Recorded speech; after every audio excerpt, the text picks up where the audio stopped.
Hello everyone, मेरे channel में आप सबका स्वागत है। मेरा नाम है मृणालिनी। चलिए देखते हैं आज की रीडिंग में यूनिवर्स आपको क्या मैसेज देना चाहते हैं। ये जनरल रीडिंग्स हैं, तो आपको जितना रेजोनेट करता है उतना ही लीजिए। जो भी पार्ट आपको रेजोनेट नहीं करता है कोई बात नहीं, शायद वो किसी और के लिए हो। और आपके जीवन के जिस एस्पेक्ट को रेजोनेट करता है अकॉर्डिंगली आप लीजिए। जेंडर स्पेसिफिक मैसेजेस नहीं है, स्पेसिफिक मैस्कुलिन्स या फेमिनिन्स के लिए नहीं है। और मैस्कुलिन फेमिनिन एस्पेक्ट जो है वो हम सब में होता है। अकॉर्डिंगली आप देखिए ओपन माइंड के साथ। और टाइमलेस रीडिंग्स हैं, तो आपको जब भी रेजोनेट करता है आप उसे क्लेम कर सकते हैं। ज़रूरी नहीं कि अभी जो आप अपलोड हुआ है वही वीडियो आपको, वही मैसेज आपको रेजोनेट होना ज़रूरी नहीं है। आप मेरा चैनल विजिट कर सकते हैं, उसमें आपको और भी बहुत सारे वीडियोज़ मिल जाएंगे। और जो भी टाइटल आपको पसंद आए आप देख सकते हैं, हो सकता है उसमें आपके लिए कोई मैसेज हो। चलिए देखते हैं क्या मैसेज है। Excuse me. Dear universe, please बताइए जो भी कलेक्टिव इस रीडिंग को देख रहे हैं उनके हाईएस्ट गुड के लिए आप उन्हें क्या बताना चाहते हैं।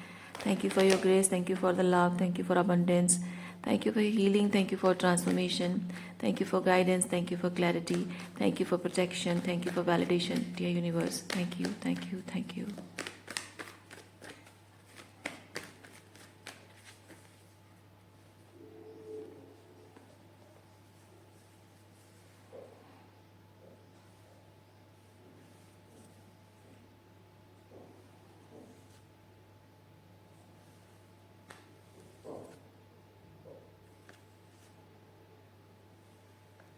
ओके, कोई ऐसी सिचुएशन है जहाँ आपकी बाउंड्रीज़ की रेस्पेक्ट नहीं की जाती है और आपको ये कहा जाता है कि जैसा है वैसे ही तुम्हें रिलेशनशिप वर्कआउट करना होगा। यानी कि हम बाउंड्री रख सकते हैं, हम अपनी प्रायोरिटीज़ को देखेंगे, हम हमारी जो भी ज़रूरत है, इम्पोर्टेंस है, हमारी नीड है, वो सब का ख्याल तुम्हें रखना होगा। तुम आप रखो ना रखो, एटलीस्ट वो रखी जाएगी, क्योंकि यहाँ आपके ऊपर कोई बर्डन नहीं दिया जा रहा है, अभी तक तो नहीं है। लेकिन इतना है कि हाँ, उनकी हर चीज़ का ख्याल रखा जाएगा। आपके सेल्फ रेस्पेक्ट का ख्याल नहीं रखा जाएगा, आपकी नीड्स का ख्याल, इमोशनल नीड्स का ख्याल नहीं रखा जाएगा, क्योंकि यहाँ पे आप बहुत अनसेफ, एक्सक्यूज मी, आप यहाँ पे अनसेफ फील कर रहे हो, बहुत ही गार्डेड फील कर रहे हो। तो मैं इमोशनल बाउंड्रीज की बात यहाँ पे फील कर रही हूँ। सो जो भी है, जैसा भी है, तुम्हें जैसे रखा जाएगा तुम्हें वैसे ही रहना होगा और खुश रहने की कोशिश करनी होगी, ताकि ये रिलेशनशिप जो वर्कआउट होता रहे। और आपको विद द वर्ल्ड, आपको इस सिचुएशन में बहुत ही अलग थलग, बहुत ही पराया जैसा फील कराया जाता है। आपको अपनेपन का एहसास कभी होता नहीं है इन लोगों के बीच। और बहुत ही गार्डेड एनर्जी में अनसेफ होते, इमोशनली अनसेफ, और लाइक उनके एनर्जेटिकली भी बहुत अनसेफ फील होते हैं ये लोग।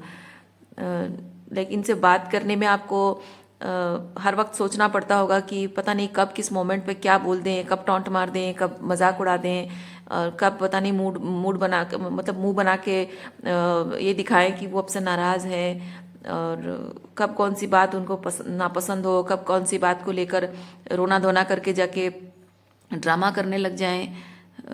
तो इसी तरह से आप हमेशा गार्डेड फील करते हो। और ये लोग, जिन जो भी एनवायरनमेंट है यहाँ, आप अपनापन का एहसास आपको कभी नहीं मिला है। ओके,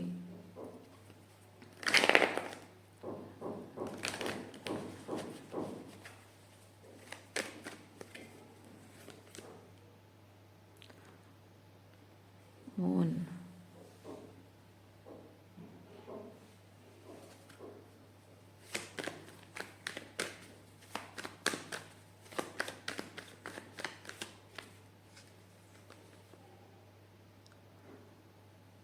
एक तो मून के साथ मैं फील कर रही हूँ आप अंदर ही अंदर बहुत घुटते रहते हो।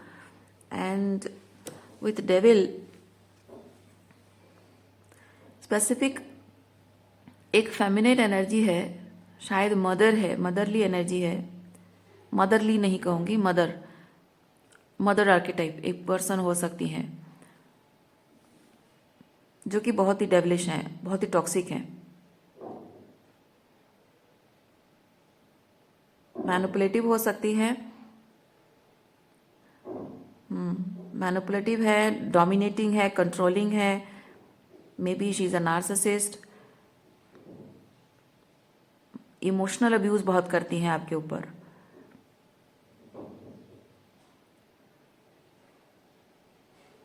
आपको हमेशा आपको हमेशा डर लगा रहता है कि ये आपको हर बात पे जज करती हैं।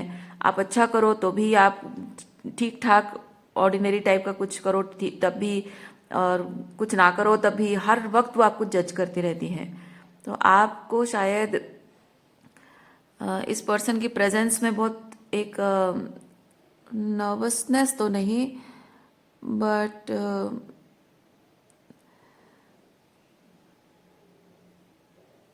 एक एक अनजाना सा, क्या एहसास उसको बोल सकते हैं, एक अनजाना सा एहसास जो बहुत डिस्कम्फर्टिंग है, मतलब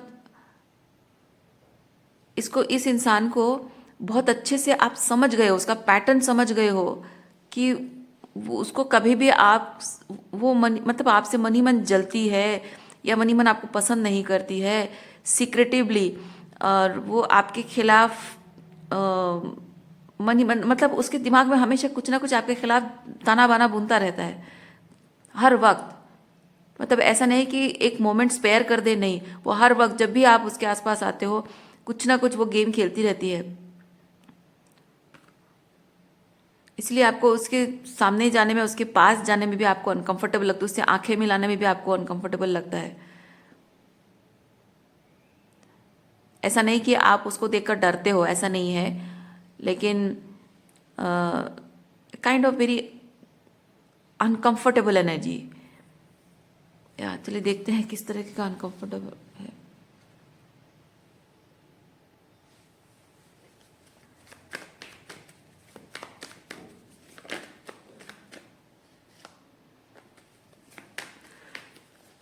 नीचता से भरी हुई, ये बहुत नीच नीच स्वभाव की नीच मानसिकता इसकी है। ओके,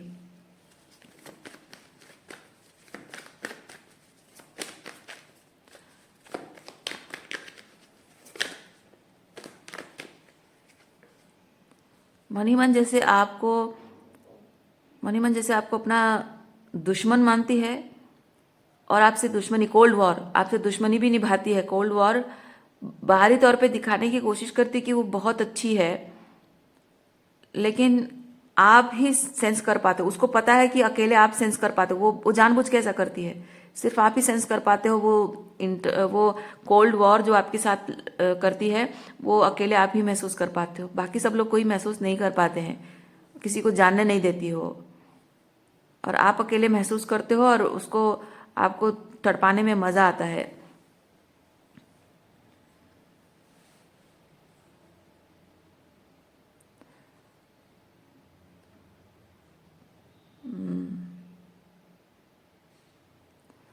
देखिए,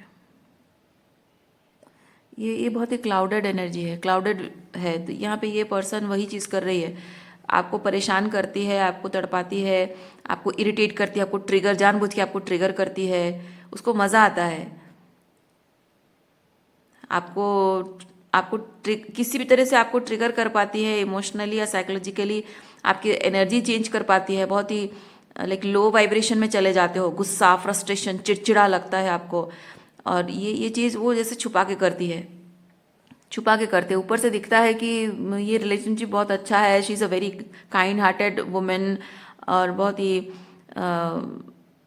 light hearted, kind hearted, outgoing energy उनकी है। सब उसको बहुत पसंद करते हैं, वो सबको बहुत प्यार करती है, ये वैसा वाला दिखाना है, लेकिन अंदर ही अंदर आपसे जलती है, और आपको अपना दुश्मन मान के आप ही के खिलाफ बहुत कुछ साजिशें रचती है, ताकि हमेशा आप बहुत ही लोअर वाइब्रेशन में रहो, चिड़चिड़े, गुस्से गुस्से में रहना, हमेशा फ्रस्ट्रेट होते रहना, हमेशा मुंह बना के रहना, क्योंकि वो जो डिस्कम्फर्ट देती है उससे आप हंस तो नहीं सकते हो, खुश तो नहीं हो सकते हो, आपका मन उदास है, कभी कुछ ऐसा कह दिया जिससे आपको डिसरेस्पेक्टेड लगा, किसी को आप कोई और ऐसी बात कह दी जिससे आपको बुरा लग गया, तो आप इमीडिएटली तो हंस नहीं सकते हो, तो सबके सामने आप दिखावा भी नहीं कर सकते हो कि हाँ मैं नॉर्मल हूँ, मैं खुश हूँ, वो नहीं कर सकते हो, तो वो चेहरे में ऑटोमेटिक आपके दिख जाता है। और वो जो एकदम सैड वाला, या फिर वो गुस्से वाला चेहरा, या फिर वो मुंह बनाया होता है आपका, वो देख के ना बाकी लोगों को ये चीज़ लगता है कि आप बड़े, आप मतलब आपके बारे में लोग ओपिनियन बनाने लग जाते हैं, आपको जज करने लग जाते हैं। और अगर आप कह दो भी उनको कि इसने ऐसा कहा, ऐसा किया, तो कोई बिलीव नहीं करेगा। उनकी एनर्जी में बहुत लाइट एनर्जी देखते हैं सब लोग कि यार वो तो ठीक है, नॉर्मल है, वो तो गुस्से में नहीं है, वो तो एकदम अच्छे मूड में है, और तुम बस मुंह फुला के बैठी हुई हो। पर असल में होता वही चीज़ है कि वो तो मज़े ले चुकी है, आपको इस तरह से गुस्सा दिलाकर परेशान करके वो तो मज़े ले चुकी है, इसलिए वो खुश है। और जब वो गुस्से में होती है, कुछ कर नहीं पाई होती है, तब तक वो दिखाती नहीं दूसरों को। और आपके साथ जैसे आमना सामना होते ही इमीडिएटली कुछ ना कुछ ऐसा कर देती है, अब करके तो चली गई है, वो तो मज़े में है, अब आप उसको भुगत रहे हो। तो लोगों को ये चीज़ लगता है कि आप हर चीज़ को ओवर रिएक्ट करते हो, हर चीज़ को आप अननेसेसरीली मुंह बनाते रहते हो, अननेसेसरीली बेचारी सीधी सादी इंसान को आप दुश्मन मानते हो, ऐसा इसी तरह का कुछ कॉन्स्पिरेसी करती है आपके खिलाफ ये फेमिनिन एनर्जी।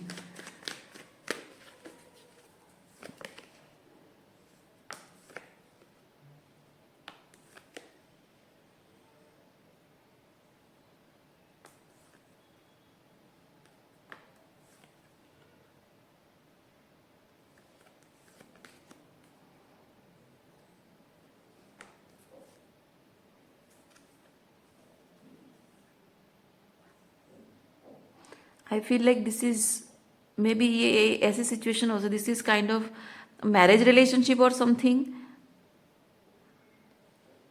या फिर मतलब ननद भाभी का रिलेशनशिप है या सास बहू का रिलेशनशिप है, उस तरह का कुछ है। ये फैमिली है, फैमिली है, और यहाँ पे देखिए दोनों बहुत स्ट्रॉन्ग मैस्कुलिन एनर्जी में है, बहुत स्ट्रॉन्ग मैस्कुलिन एनर्जी में है, और यहाँ पे दोनों एक दूसरे को ट्रिगर कर रहे हैं।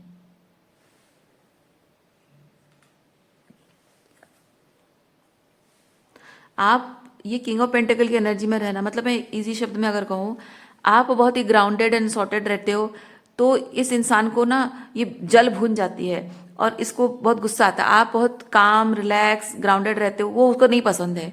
उसको चाहिए कि आप हमेशा किंग ऑफ सॉर्ड्स की एनर्जी में हो, यानी कि आप हमेशा गुस्से में रहो और आपके मुंह पे बस अंगारे फूटते रहे, आप गुस्से में कुछ ना कुछ बोलते रहो, मुंह बना रहे आपका, गुस्सा वाला मुंह बना रहे, वो हमेशा यही चाहती है। आपको ऐसे किंग ऑफ सॉर्ट्स की एनर्जी में देखकर उसको मज़ा आता है, आपको ऐसे ग्राउंडेड देखकर उसको मज़ा नहीं आता है।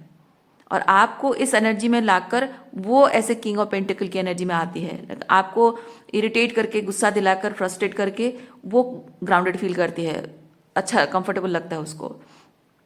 ये कोई फैमिली सिचुएशन है।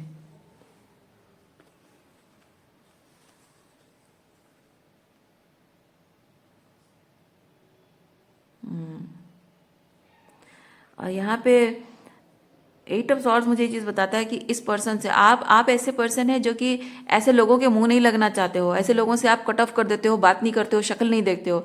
लेकिन यहाँ पे ये एंट्रैपमेंट है, तो मैं ये चीज़ फील कर रही हूँ, इसीलिए मैं फील कर रही हूँ बहुत स्ट्रांगली कि ये इस रिलेशनशिप को निभाना आपकी मजबूरी है। इधर ये आपकी भाभी हैं, या आप वाइस वर्सा हो सकता है। भाभी, आप भाभी हो, वो ननद है, या फिर आप ननद हो, वो भाभी है, या फिर mother in law, may be वो मदर इन लॉ है, आप डॉटर इन लॉ हैं, तो मजबूरन आपको ये रिश्ता निभाना पड़ रहा है, ना चाहते हुए भी। अच्छा हाँ, आप लोगों में से किसी के लिए हस्बैंड वाइफ की रिलेशनशिप भी हो सकता है, maybe you are the husband and she is the wife.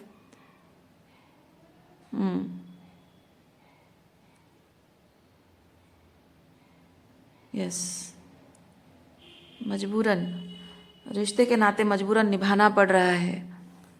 और आप ये सोच सोच के परेशान हो जाते हैं, आप काम डाउन, रिलैक्स हो ही नहीं पाते हैं, क्योंकि आपको ये सोच के एकदम डर लग जाता है कि आगे की पूरी, मतलब ऐसी हालत में, ये जिस तरीके का पर्सन है, ऐसी हालत में इस इंसान के साथ पूरी ज़िंदगी कैसे निभाऊं, ये सोच सोच के आपका टावर फॉल होता है। यानी कि आप, मतलब आपके इमोशनली एंड साइकोलॉजिकली आप एकदम से इस तरह से डाउनफॉल फील करते हैं।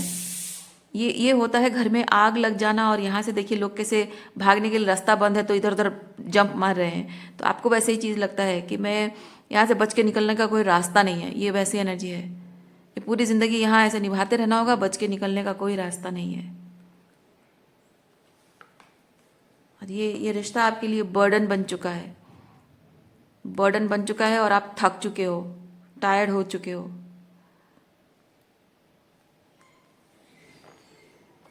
ओके,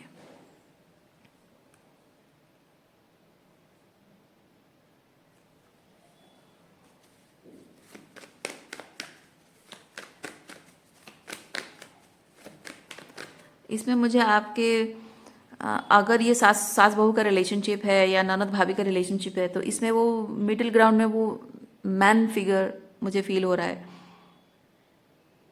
एक अगर आप वाइफ हैं तो आपके हस्बैंड हो सकते हैं।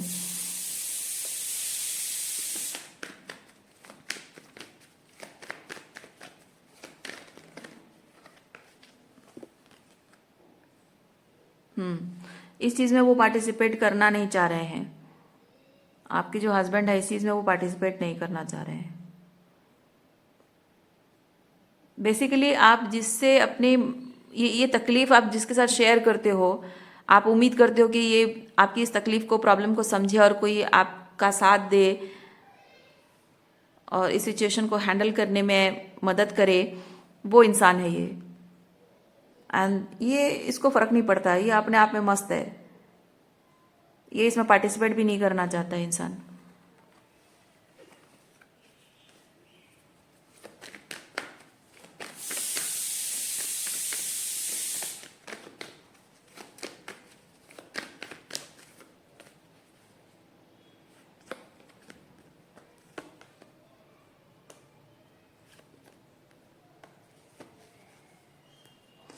कोई भी काम करने से पहले, कोई भी डिसीजन लेने से पहले, कुछ भी बोलने से पहले हर वक्त आपको सोचना पड़ता है, हर वक्त सोचना पड़ता है, क्योंकि ईच एंड एवरी मोमेंट, मतलब वो आपके हर बात पे ना नुक्स निकालना आपको, इनको अच्छा लगता है। ये जो फेमिनाइन फिगर है, हर बात पे वो नुक्स निकालती हैं। किसी भी, मतलब कोई ऐसा होता है ना कि आप, जैसे कि आप खाना बना रहे हो और थोड़ा बहुत नमक कम ज़्यादा हो गया, या फिर थोड़ा कभी सब्जियों का प्रोपोर्शन, वेजिटेबल कट करने का प्रोपोर्शन अलग हो गया, या फिर कभी टमाटर थोड़ा ज़्यादा डल गए, या मसाले कभी कम ज़्यादा हो गए, या फिर सब्जियां ज़्यादा पक गई, तो ये हर चीज़ को ना बहुत बड़ा इशू बना देती हैं। इधर घर में बहुत तमाशा करती हैं, या फिर तमाशा भी नहीं हो तो आपके और उनके बीच एक तमाशा बन जाता है, और वो ऐसे दिखाने की कोशिश, खुद को विक्टिमाइज करती हैं कि मैंने तो इतना ही कहा था, तुम इतना बड़ा इशू बना रही हो।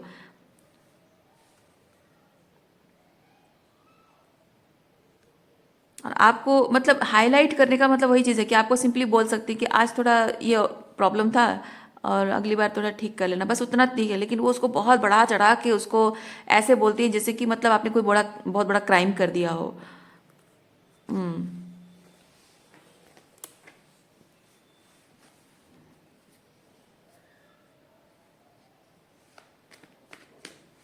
ओके, और क्या एनर्जियाँ देखते हैं।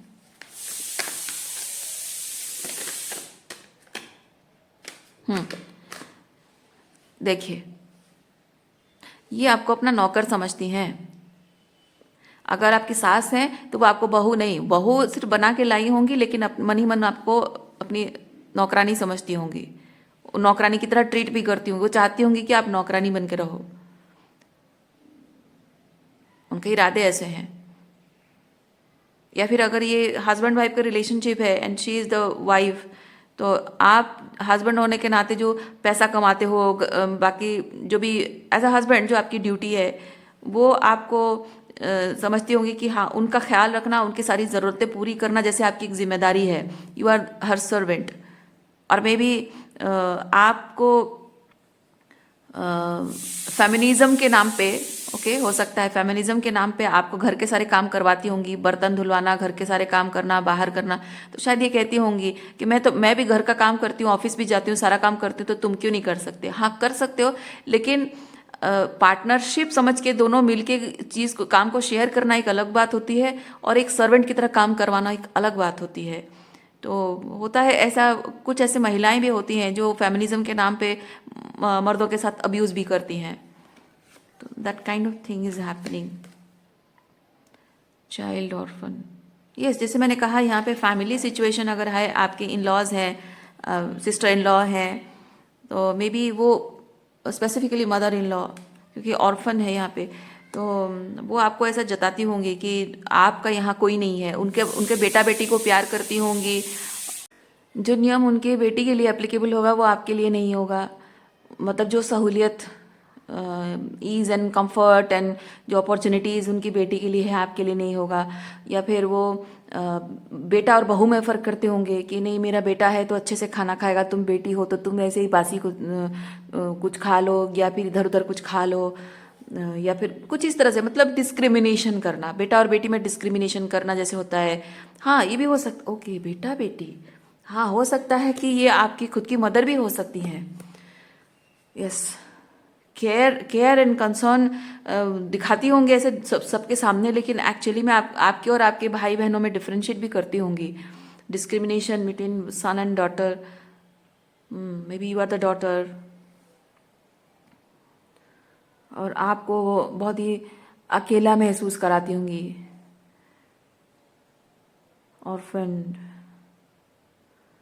और वो जानबूझकर ऐसा करती हैं।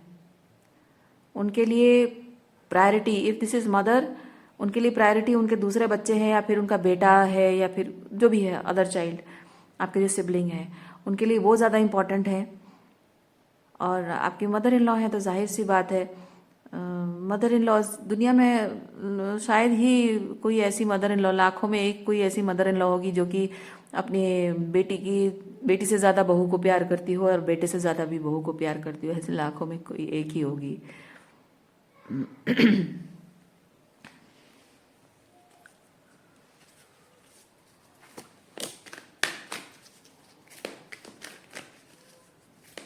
हाँ, जब मैंने यहाँ हस्बैंड वाइफ की बात कही थी, हस्बैंड वाइफ के मामले में भी यहाँ पे मैं फील कर रही हूँ कि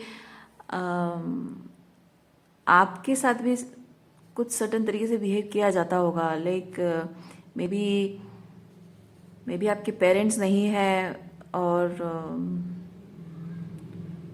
अगर पेरेंट्स हैं भी तो काइंड ऑफ एक वाइफ का ऐसा अगर कैसे हो सकता है।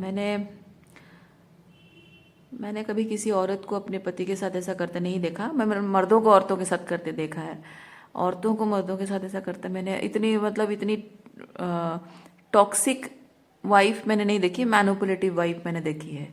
मैनिपुलेटिव वाइफ लाइक उनको बस झगड़ा चाहिए, हर चीज़ को मैनिपुलेट करेंगे, हस्बैंड को अपने फ़ायदे के लिए इस्तेमाल करेंगे, लाइक दिस सर्वेंट।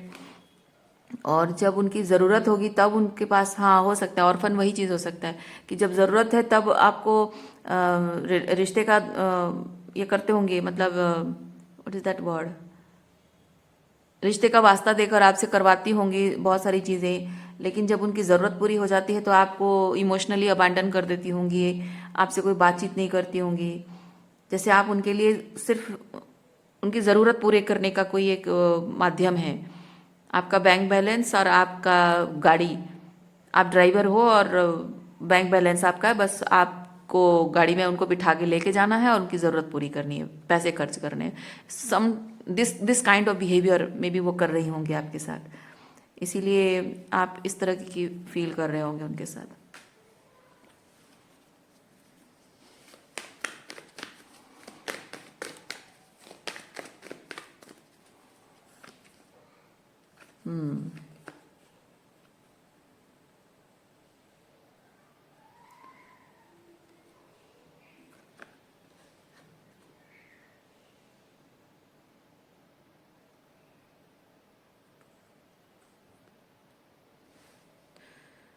यहाँ पे मुझे बहुत सारी एनर्जी फील हो रही है। मे बी आप घर छोड़कर आ गए हो और इस रिलेशनशिप को फाइनली आपने एंड किया है, इसलिए आप जो आपको ये चीज़ लगा था ना कि भाई यहाँ से तो मैं कभी नहीं निकल पाऊंगी, क्या करूँ कैसे करूँ, एक ट्रैप में फंस गई हूँ। अब हो सकता है कि जब आपने खुद ही स्टेप लेकर इस रिलेशनशिप को एंड किया है तो आप फाइनली विक्टोरियस फील कर रहे हो, और लाइफ में सिंगलहुड में एंजॉय कर रहे हो, खुश हो।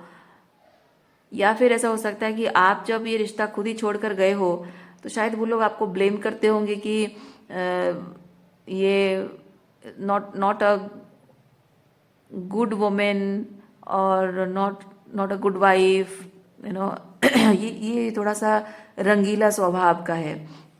तो शायद आपको इस तरह से जताते होंगे कि आप शायद आपको घर परिवार संजो कर रखना और सबके लिए करना, वो जो टिपिकल वुमेन जो औरतों से एक्सपेक्ट किया जाता है ना, कि सब कुछ सहते रहो, सेक्रीफाइस करते रहो और सबके लिए मर मर कर जीते रहो, सब बस सबकी सुविधा का ख्याल रखो। वो जो ओल्ड एंशियंट टाइम, पुराने ज़माने की जो महिलाएं किया करती थी, 50s एंड 60s में जो महिलाएं किया करती थी, 80s में भी महिलाएं किया करती थी, उस टाइप की एक्सपेक्टेशन वो आपसे रखती हैं। और आपने नहीं किया है तो आपको थोड़ा सा रंगीन मिजाज या फिर बेख्याल या फिर बेपरवाह या फिर इररेस्पॉन्सिबल आपको शायद कहती होंगी। थोड़ा सा इसको क्लैरिफाई करते हैं।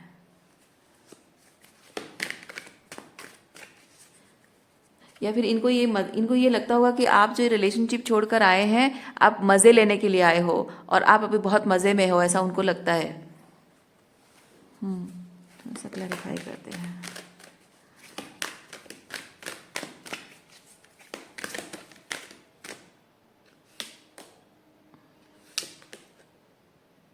हाँ, देखिए यहाँ पे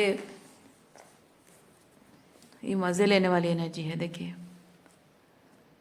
है ना। तो यहाँ पे गॉडेस, तो ये वैसे टाइप का है, नाइट ऑफ वॉन्ड्स। इनको ये लगता है कि आप रिलेशनशिप जो छोड़कर आए हो तो आप इरेस्पॉन्सिबल पर्सन हो, you are not a like घरेलू महिला या फिर घरेलू हस्बैंड हो या घरेलू महिला हो, ऐसा उनको नहीं लगता है। और उनको ये चीज़ लगता है कि आप अगर ये रिलेशनशिप एंड करना चाह रहे हैं तो आप सिर्फ अपने मज़े के लिए कर रहे हो। यस, सिंगलहुड में आप एंजॉय कर रहे हो। और यहाँ पे देखिए दूसरों के साथ फ्लर्टिंग है एंड हैविंग मल्टीपल अफेयर्स वाली एनर्जी है। आप लिटरली इस शब्द को मत लीजिए, पर ये लिटरली वो शब्द हो भी लेकिन नहीं भी, लेकिन मतलब मैं नहीं कह रही हूँ कि आप ऐसे हो, मैं कह रही हूँ कि उनका उनका मानना हो सकता है कि ऐसा है, या फिर ये भी हो सकता है कि वो लिटरली अगर ये शब्द नहीं इस्तेमाल करते होंगे तो ये भी बोलते होंगे कि आप मल्टीपल अफेयर्स वगैरह करते होगे, अब तो मज़े हैं, जितना चाहे उतना लड़कों के साथ घूमना फिरना करती होगी। तो इस तरह का आपको आपके बारे में ऐसी उनकी सोच है।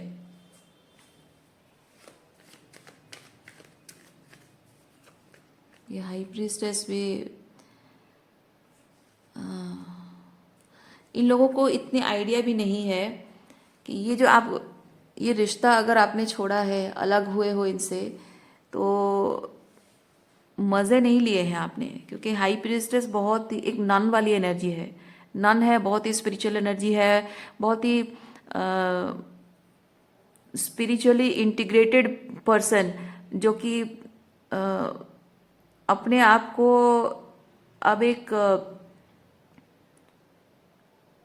मैन या वुमेन की तरह नहीं देख के अपने आप को एक प्रीस्ट या नन की तरह देखना, यानी कि वो एक ईश्वर का मतलब एक सरेंडर कर देना, ईश्वर के चरणों में सरेंडर कर देना अपनी डेस्टिनी को। मतलब वो जो माया संसार है ना, इल्यूजनरी वर्ल्ड कहें, माया संसार कहें, वो जो लस्टफुल एनर्जी है, वो सब खत्म। अब यहाँ वो नहीं है, इस हाई प्रीस्टेस में वो चीज़ नहीं होती है। लस्ट और नहीं होता है कि हाँ एक रिलेशनशिप एंड हो गया तो मैं दूसरे रिलेशनशिप में आ जाऊंगी, दूसरा कोई बंदा पकड़ लूंगी, नहीं, ये वैसा नहीं है। और ये जो हाई प्रीस्टेस एनर्जी में आना, ये बहुत ही पेनफुल प्रोसेस से होकर गुजरता है। इंसान की जो स्पिरिचुअल अवेकनिंग होती है वो बहुत ही रूड अवेकनिंग होती है ऐसी टॉक्सिक सिचुएशन छोड़ने के बाद। And you have been going through that rude awakening for years में बी। और अब आप वो रूड अवेकनिंग मतलब वो टफ पीरियड, टफ टाइम ख़त्म हो चुका है। और जब वो टफ टाइम ख़त्म हो चुका है तो आप अपने लाइफ को एक्चुअली में अपने सिंगलहुड को एंजॉय कर रहे हो। दिस गॉडेस एक्चुअली अपने लाइफ को एंजॉय कर रहे हो, गॉडेस एनर्जी में हो, ये एम्प्रेस एनर्जी है। ओके और सिंगलहुड में अकेले एंजॉय कर रहे हो, लेकिन वो वाली जो एनर्जी है वो मुझे नहीं लग रहा है। नहीं, वो एक दूसरे पुरुष के साथ है, यहाँ बहुत सारे पुरुषों के साथ है, तो वो वाली एनर्जी नहीं, वो ये इन लोगों का ऐसा मानना है। हाँ, आप अपने सिंगलहुड को एंजॉय कर रहे हो, गॉडेस की तरह रह रहे हो, मज़े ले रहे हो अपने लाइफ के, लेकिन अपने लाइफ के मज़े ले रहे हो, किसी और के साथ मज़े नहीं ले रहे हो।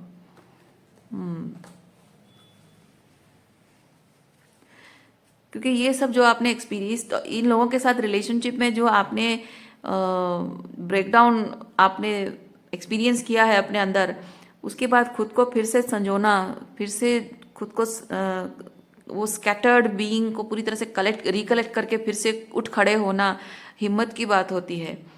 और हिम्मत ऐसे टूट के बिखर जाने वाले इंसान को फिर से हिम्मत जुटाने में बहुत बहुत कुछ अंदरूनी तौर पे बहुत कुछ जो डार्कनेस होता है, जो पेन होता है, जो पुरानी यादें, इनकी जो बिट्रेयल है, इनकी जो जो इन्होंने किया, जो कहते रहे हैं, जो करते रहे हैं, वो सब बातें याद आती हैं।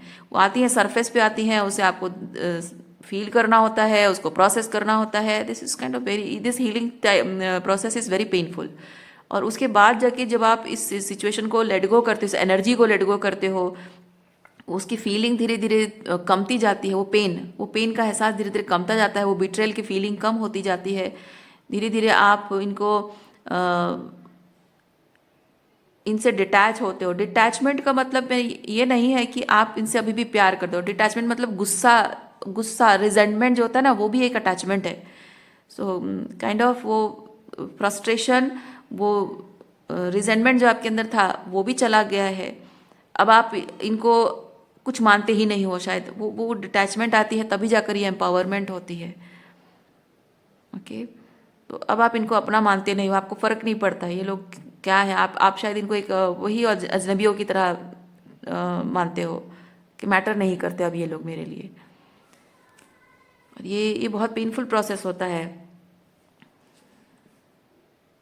यस, अपने आप में आप बहुत कंटेंट हैं अभी, कि नहीं अभी अभी मुझे कुछ नहीं चाहिए, अभी मैं बस खुश हूँ, मैं जैसी हूँ वैसी। क्योंकि आपको आपके अपने बारे में ही बहुत कुछ गलत इन लोगों ने, या स्पेसिफिक इस वुमेन फिगर ने शायद आपको बहुत क्रिटिसाइज किया है, बहुत टॉन्टिंग, टीजिंग, बहुत ही सरकाज़म और बहुत कुछ ऐसे चीज़ें कही की है, जिससे कि आपका शायद अपने आप के प्रति जो आत्मविश्वास है वो डगमगाया गया था। लेकिन अब जैसे आपने यहाँ पे हीलिंग की है विद दिस हाई प्रिस्टेस, और ये हीलिंग करना यहाँ पे ये बहुत सारी अवेयरनेस आना, थर्ड आई ओपन होना, अवेयरनेस आना, चीज़ों के बारे में मेंटली क्लियर होना, ये सेल्फ एम्पावरमेंट है। ये सेल्फ इमोशनली कंटेंट होना। ओके, अपनी खुशी के लिए, अपने दुख के लिए किसी को आप जिम्मेदार नहीं ठहराते हो, क्योंकि मतलब जो जो आपके साथ हुआ उसके लिए वो जिम्मेदार हैं, लेकिन अब आगे जाकर जो होगा आप उसके लिए जिम्मेदारी ले रहे हो। यानी कि आगे जाकर आप ऐसे लोगों को एंटरटेन नहीं करोगे, ऐसे इंसान को आप अपने आप के साथ कुछ गलत करने दोगे नहीं। That kind of responsibility you are taking towards yourself. Okay, that is very empowering. और इसीलिए ये कंटेनमेंट आपके अंदर आ गई है। अब सिर्फ ऐसे लोगों को आप एंटरटेन करते हो, ऐसे लोगों से मिलते हो जो आपके साथ वाइब्रेशनल लेवल पे सेम होते हैं। ये इक्वल गिव एंड टेक है, म्यूचुअल है। वहाँ पे नहीं, वहाँ पे जैसे आपको सर्वेंट की तरह आपको ट्रीट किया जाता था, पर अब यहाँ पे आप mutual respect, mutual love, mutual हर चीज़ में रेसिप्रोसिटी को आप प्रमोट कर रहे हो। और इसके अलावा कुछ और है तो आप ऐसे एनर्जी को एंटरटेन नहीं कर रहे हो, चाहे ये दोस्त हो, चाहे वर्क प्लेस हो, चाहे फैमिली हो, चाहे रिलेटिव्स हो।